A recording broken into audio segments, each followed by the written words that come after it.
सुलह हुदैबिया का एक पॉइंट ये था कि 10 साल तक काफिरों और मुसलमान के दरमियान कोई लड़ाई नहीं होगी। इससे मुसलमानों को थोड़ा टाइम मिला। उन्होंने रिलैक्स होकर इस्लाम की दावत देना शुरू की। इस्लाम कबूल करने के बाद सहाबाओं की जिंदगी अरबियों के मुकाबले में बिल्कुल अलग हो चुकी थी, जिससे अरब के लोग इम्प्रेस होते थे और आहिस्ता आहिस्ता बहुत सारे लोग इस्लाम की दावत कबूल करने लगे। इन सब में मक्का के दो इम्पोर्टेंट लोग खालिद बिन वलीद और अमर बिन आज भी थे। और खालिद बिन वलीद के लिए इस्लाम कबूल करना बहुत ज्यादा मुश्किल था, क्योंकि कुरान में वलीद बिन मुगीरा जो खालिद बिन वलीद के वालिद थे उनके खिलाफ बहुत सख्त वर्ड यूज किए गए थे। और अरब में खानदान, खास तौर पे बाप की इज्जत सबसे ज्यादा इम्पोर्टेंट चीज होती थी। लेकिन फिर भी खालिद बिन वलीद ने अपने वालिद और पूरे खानदान के खिलाफ जाकर इस्लाम कबूल कर लिया।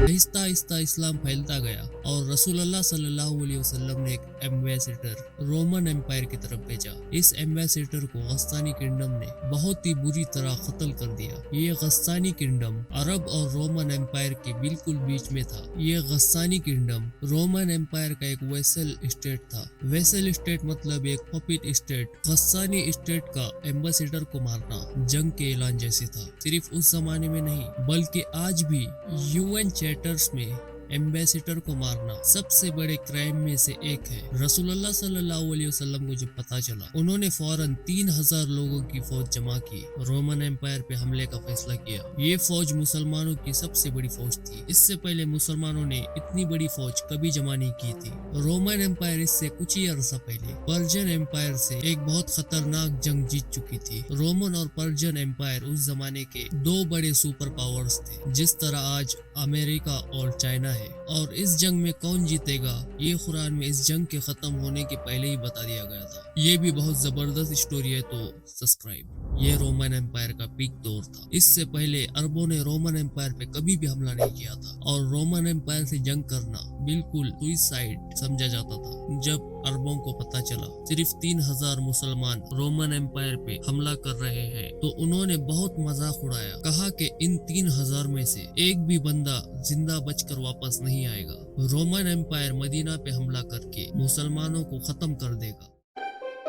रसूलुल्लाह ने इस फौज का लीडर जैद बिन हारिता को बनाया। इस्लाम से पहले जैद बिन हारिसा रसूलुल्लाह सल्लल्लाहु अलैहि वसल्लम का बेटा माना जाता था और बाकी फौज को बताया, अगर जैद बिन हारिसा शहीद हो जाए तुम्हारा नेक्स्ट लीडर जाफर बिन अबी तालिब होगा, जो हजरत अली रजी अल्लाह तआला अन्हु के भाई थे। जाफर भी शहीद हो जाए तुम्हारा लीडर अब्दुल्ला बिन रवा होगा। उन्होंने कहा, तुम उस जगह जाओ जहां इन्होंने हमारे एम्बेसडर को शहीद किया था और उन्हें इस्लाम की दावत दो। अगर वो इस्लाम कबूल ना करे सिर्फ और सिर्फ तब इनसे लड़ाई करना। और कहा कि किसी औरत, बूढ़े, बच्चे को नुकसान मत पहुंचाना और दरख्तों को भी नहीं काटना। जैद बिन रजी अल्लाह तआला अन्हु 3000 की फौज लेकर रवाना हुए। रास्ते में उन्हें पता चला कि रोमन 2 लाख फौज लेकर मुसलमानों की तरफ आ रहे हैं। 2 लाख 3000 वर्सेस 2 लाख। इस एनिमेशन को देखें, इससे थोड़ा अंदाजा होगा कि इन दो फौजों में कितना बड़ा डिफरेंस था। ये है एग्जैक्टली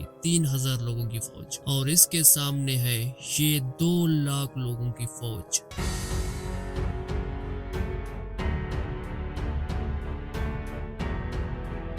अब कुछ वेस्टर्न हिस्टोरियंस कहते हैं कि ये 2 लाख नहीं बल्कि इससे कम थे, लेकिन सब ये बात मानते हैं कि रोमन मुसलमानों से बहुत ज्यादा थे। मुसलमानों के दूसरे ग्रुप ने सोचा कि हमें मदीना से और लोगों का इंतजार करना चाहिए, लेकिन मुसलमानों के तीसरे जनरल अब्दुल्ला बिन रवाहा ने कहा, हम जंग जीतेंगे या शहीद होंगे, जंग छोड़ के जाने वाला कोई ऑप्शन नहीं है।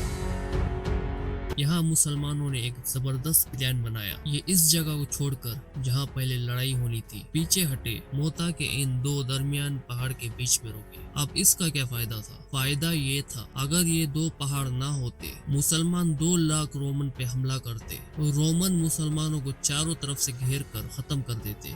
लेकिन इन 2 पहाड़ों की वजह से रोमन फौज ज्यादा फैल नहीं सकती थी। लड़ाई में इनका ज्यादा नंबर होने का इतना फायदा ना होता। दोनों फौजों ने हमला किया और लड़ाई शुरू हुई। जैद बिन हारिसा ने मुसलमानों की फौज का झंडा उठाया और बहुत फेर से लड़ाई की, लेकिन वो शहीद हो गए। तो रसूलुल्लाह के ऑर्डर के मुताबिक मुसलमानों के दूसरे जनरल जाफर बिन अबी तालिब ने झंडा उठाया और लड़ने लगे।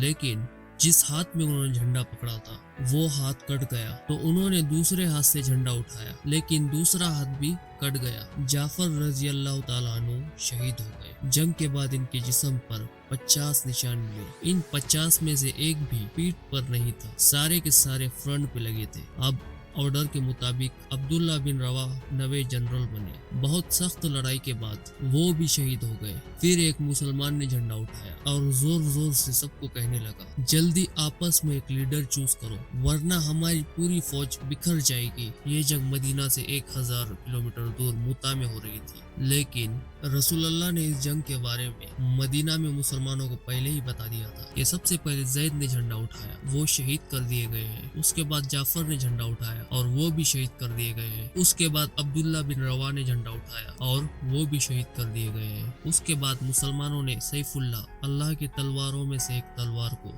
अपना लीडर बना लिया है। इस फौज में खालिद बिन वलीद एक आम सिपाही की तरह लड़ रहे थे और लड़ते लड़ते 9 तलवारें तोड़ चुके थे। ये मुसलमानों की तरफ से उनकी पहली जंग थी और सारों ने कोई शक के बिना अपना लीडर और जनरल बना लिया। खालिद बिन रजी अल्लाह ताला अन्हु को पता था रोमन को इस जंग में हराना इम्पॉसिबल है, लेकिन अगर वो ये जंग छोड़कर चले गए, रोमन्स मुसलमानों को कमजोर समझकर मदीना पे भी हमला कर सकते हैं। अब मुसलमानों को एक ऐसी गेम खेलनी थी, मुसलमान वापस भी चले जाए, रोमन इनको कमजोर समझकर इन पर हमला भी ना कर सके। उस रात खालिद बिन रजी अल्लाह ताला अन्हु ने अपनी फौज को रीशफल किया, मतलब राइट वालों को लेफ्ट और पीछे वालों को आगे किया। अगले दिन जब जंग शुरू हुई तो पहाड़ों से धुआं उठने लगा और कुछ ड्रम्स की आवाज आना शुरू हुई, तो रोमन्स को लगा कि मुसलमानों की मदद के लिए मदीना से एक बहुत बड़ी फौज पहुंच चुकी है और आहिस्ता आहिस्ता मुसलमानों की फौज धीरे धीरे जंग से पीछे हटने लगी। ऐसा लग रहा था कि मुसलमान चाहते हैं कि रोमन इनका पीछा करे और वो उनको ट्रैप कर दे। रोमन्स ने सोचा कि मुसलमान हमारे साथ बहुत बड़ी गेम खेल रहे हैं, ये चाहते हैं कि हम इनका पीछा करें और ये ओपन डेजर्ट में इनके बड़ी फौज के साथ हमें खत्म कर दे। रोमन्स ने ये सब देखकर मुसलमानों का पीछा नहीं किया और आहिस्ता आहिस्ता मुसलमानों की फौज वहां से पीछे हटकर मदीना पहुंच गई और मुसलमानों की फौज को रोमन्स के मुकाबले में बहुत कम नुकसान हुआ। मदीना वालों ने सोचा कहीं ये जंग से भाग कर तो नहीं आए, तो उन्होंने इस फौज को बहुत ही बुरा भला कहा, लेकिन रसूलुल्लाह ने कहा ये भाग कर नहीं आए, हमारी मदद लेने के लिए आए हैं और बहुत जल्द हम रोम पर दोबारा हमला करेंगे। ये जंग तो रोमन और मुसलमानों के दरमियान थी, लेकिन पूरा अरब इस लड़ाई को बहुत गौर से देख रहा था, क्योंकि पहली बार अरब ने माइटी रोमन एम्पायर की ताकत को चैलेंज किया था। जब उन्होंने देखा कि 2 लाख के फौज से लड़ने के लिए सिर्फ 3000 लोग गए और ठीक ठाक वापस भी आ गए, ये अरब की तारीख में बहुत ही इम्पॉसिबल काम हुआ, जिससे बाकी अरब के दिलों में मुसलमानों के लिए बहुत इज्जत पैदा हुई। अरब के वो कबीले जो हर जंग में खंदक, बदर, ओहद मुसलमानों के हमेशा खिलाफ होते थे, जंगे मुता के बाद इस्लाम की तरफ आने लगे और मदीना की ये छोटी सी रियासत आहिस्ता आहिस्ता हर तरफ फैलने लगी। अब यहाँ कुछ हिस्टोरियंस कहते हैं कि रोमन इतनी छोटी फौज से जंग सिर्फ इसलिए हारे क्योंकि रोमन एम्पायर कुछ साल पहले पर्शियन एम्पायर से जंग के बाद बहुत कमजोर हो चुकी थी। उस जंग में पर्शियन एम्पायर ने रोमन एम्पायर को बिल्कुल तबाह और बर्बाद कर दिया था, लेकिन उसी टाइम कुरान के सूरह रोम में कहा गया था ये जंग पर्शियंस नहीं रोम जीतेगी। ये भी बहुत इंटरेस्टिंग स्टोरी है। Like and subscribe.